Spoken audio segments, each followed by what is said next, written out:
সাপে কামড় খেয়ে এবার রীতিমতো অজ্ঞান হয়ে পড়ে গেল মন্দিরেই কুসুম। হ্যাঁ বন্ধুরা, ভিডিওতে লাইকটি দেখতে থাকুন। যে মুহূর্তে কিনা ইন্দ্রাণী গাঙ্গুলি কুসুমের প্রশংসায় ভাসতে থাকে এবং কুসুমের তরফে যখন প্রসাদটা এগিয়ে দেয়, কুসুমকে প্রসাদ খাওয়ার জন্য অনুরোধ করতে থাকে, ঠিক সেই মুহূর্তে কুসুম অনেকটাই অসুস্থ হয়ে পড়ে এবং মাথা ঘুরে সঙ্গে সঙ্গে যখন কুসুম মন্দিরে লুটিয়ে পড়ে যায়, ঠিক সেই মুহূর্তে আয়ুষ চিৎকার করে ওঠে এবং বলতে থাকে যে কুসুম, কুসুম তোমার কী হলো। ঠিক সেই মুহূর্তে যখন কুসুমের হাতে কুসুমের ওড়না বাঁধা সেই ব্যান্ডেজটা দেখতে পায় আয়ুষ, ঠিক সেই সময় আয়ুষ বলতে থাকে যে মা, তোমাকে বাঁচানোর জন্য রীতিমতো কুসুম সাপের কামড় খেয়েছে এবং সেই সাপটা হয়তো বা কুসুমের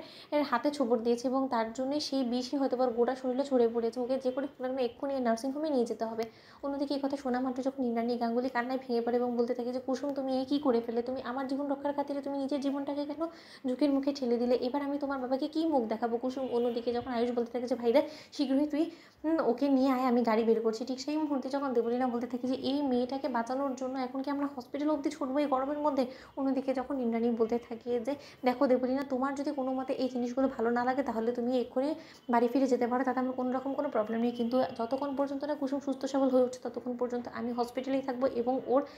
প্রাণ বাঁচানোটা আমার জন্য এখন আগেই, কারণ ওর বাবাকে আমাকে এর জন্য জবাবদিহি অবশ্যই করতে হবে। অন্যদিকে যখন নার্সিংহোমে কুসুমকে নিয়ে যাওয়া হয়, ঠিক সেই মুহূর্তেই কুসুমের গা হাত পা সম্পূর্ণরূপে ঠান্ডা হয়ে যাওয়া মাত্র যখন ইন্দ্রাণী গাঙ্গুলি বলতে থাকে যে আয়ুষ ঈশান, আমার তো কোনো কিছুই ভালো ঠেকছে না, ওর লক্ষণগুলো দেখে ওর গা হাত পা সম্পূর্ণরূপে ঠান্ডা হয়ে আসছে, ও বাঁচবে তো। কুসুম, তুমি তুমি শুনতে পাচ্ছ, তোমার দেবীমা তোমাকে ডাকছে, কুসুম তোমাকে চোখ খুলে তাকাতেই হবে কুসুম। অন্যদিকে যখন কুসুম বলতে থাকে যে দেবীমা, আপনাকে আমি কিচ্ছু হতে দেবো না, আপনার কিচ্ছু হবে না, আমি আছি তো, ঠিক সেই মুহূর্তে ইন্দ্রাণী বলতে থাকে যে এটা কী ধরনের পাগলামো কুসুম তোমার, তুমি এরকম কেন করতে গেলে বলো তো, আমাকে বাঁচানোর জন্য নিজের জীবনটাকে তুমি বিপন্ন করে দিলে। অন্যদিকে যখন আয়ুষ বলতে থাকে যে মা, আমরা হসপিটালে চলে এসেছি। অন্যদিকে নার্সিংহোমে নিয়ে যাওয়া মাত্র যখন ডক্টররা কুসুমকে দেখতে পায় অবজার্ভ করে, ঠিক সেই সময় ডক্টররা বলতে থাকে যে ও মাই গড, ওনার গোটা শরীরে বিষটা ছড়িয়ে পড়েছে, ওনাকে আদৌ বাঁচানো যাবে কিনা সেটা নিয়ে যথেষ্ট পরিমাণে শঙ্কা আছে, আমরা আমাদের লেভেল বেস্ট ট্রাই করবো, কিন্তু আপাতত আপনারা প্লিজ এই জায়গাটা একটু খালি করে দিন, আমরা এক্ষুনি ওনাকে ওটিতে নিয়ে যাচ্ছি। অন্যদিকে যখন ইন্দ্রাণী বলতে থাকে যে হাই ঈশ্বর, তুমি দেখো কুসুমের যাতে কোনো ক্ষতি না হয়। অন্যদিকে যখন আয়ুষ বলতে থাকে যে ঈশান, কুসুম বাঁচবে তো, বল না, সাপে তো অনেকক্ষণ আগে নিশ্চয়ই ওকে কামড়ে দিয়েছে, কারণ ও যখন মাকে বাঁচানোর জন্য এই সাপের কামড়টা খেয়েছে ততক্ষণে তো ওকে বাঁচানো যেত, কিন্তু ও তো তখনও সব কিছু মুখ বুঝে সহ্য করে এগিয়েছে, এই যন্ত্রণাটা ও মুখ বুঝে সহ্য করেছে যাতে আমরা কেউ কোনো রকম কোনো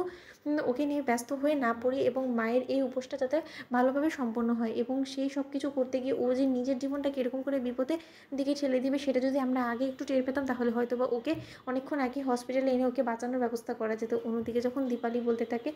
যে শঙ্করদা, তুমি যেখানে থাকো কেন যত শীঘ্রই সম্ভব তুমি এখানে চলে আসো, কারণ তোমার মেয়েকে সাপে কামড়ে দিয়েছে এবং আমরা আপাতত হসপিটালেই আছি, তোমার মেয়ের অপারেশন চলছে। তো বন্ধুরা লাইক কমেন্ট শেয়ার করো, সাবস্ক্রাইব করো।